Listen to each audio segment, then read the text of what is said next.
Hello there, Sir Thrivers. My name is Robbie, and I'm one of your brand new 2025 HIV Stops With Me spokesmodels. This is my very first question of the month, and I'm very excited to talk to you guys about it. So, our prompt was, what is your 2025 New Year's resolution as it pertains to your HIV advocacy? Now, for me, I have been an advocate and an activist for HIV for 13 years, ever since I was diagnosed. I've given biannual lectures at Stony Brook University Medical Center in an effort to help America's future doctors understand how to best communicate and provide resources, both mental health and medical resources, to those of us who are living with HIV, and also to understand how to best communicate to their patients without stigma or fear, and truly coming from a place that feels extremely genuine. And one of the first things I tell doctors is eye contact is everything. You know, the eyes are the windows to the soul, and when you're working with anyone, but specifically with somebody with HIV or someone who has had a history of trauma or mental health illness or addiction, the most important thing that you can do is offer them the empathy in your eyes. So as this pertains to my New Year's resolutions, I realized that my biannual lectures at Stony Brook were one of the only outlets that I've been doing in order to, provide education and outreach and eradicate stigma. And so my resolution for 2025 is to reach a much wider audience. So I'm going to continue my biannual lectures at Stony Brook University Medical Center, but then I'm also getting in contact with as many publications and different types of filmed or podcast type of episodes in order to reach as wide of an audience with my story and my personal knowledge and experience as possible.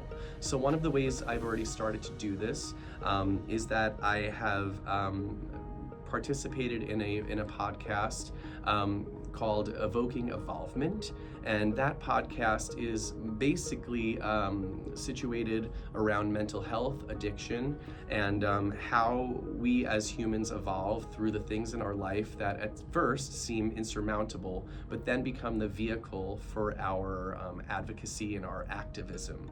And so I was part of that podcast, and it's coming out this season.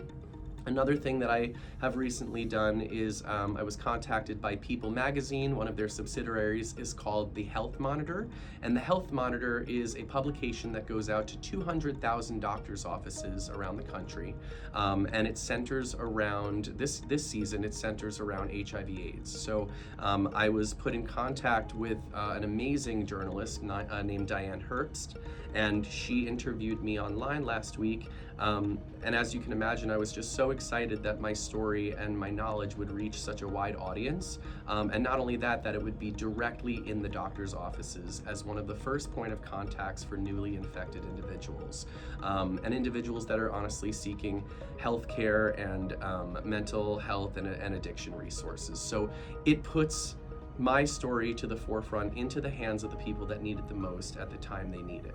So I feel like it's very important for us to be a bridge for people in those specific moments, the moments when they need it most. So my resolution is to encourage and ensure that I am giving as much of myself to these outlets as possible so I could reach as wide of an audience base as possible.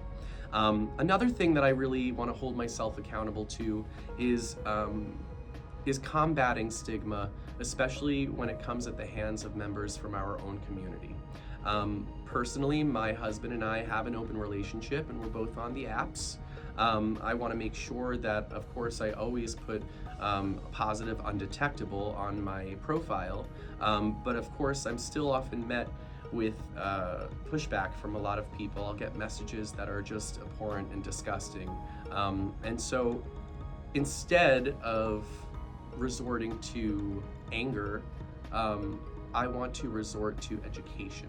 So I am holding myself accountable to creating a document in my notes with a list of educational resources for those people who think that we're not clean, or that we're not worthy, or that we're not able to have a positive and healthy sexual exchange with a partner. So I'm making basically a list of different hyperlinks so that I can copy and paste that into my messages back to these people when I'm under attack from the haters, the trolls, the vampires.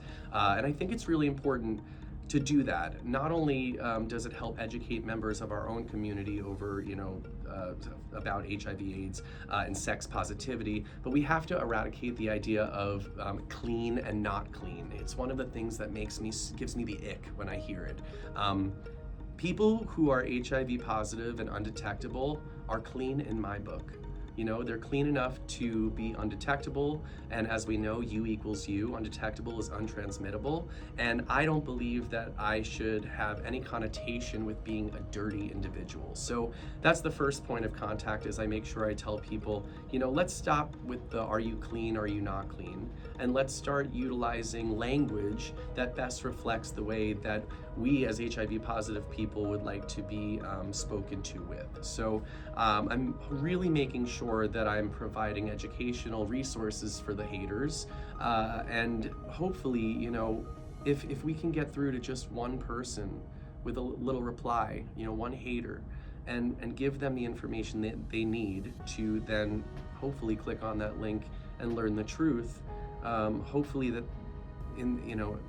as a result, their ignorance will be a thing of the past, and maybe they'll pass it forward.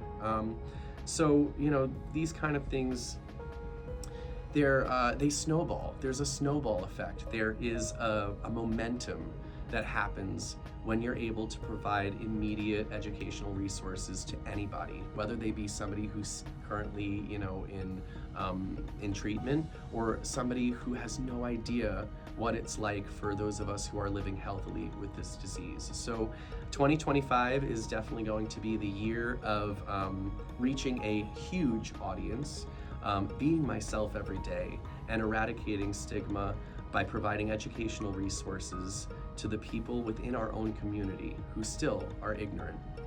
And definitely follow my story and stay updated on my questions of the month. I'm so excited for the campaign to drop, and I thank you for watching, and I hope you have a blessed night. Thank you so much.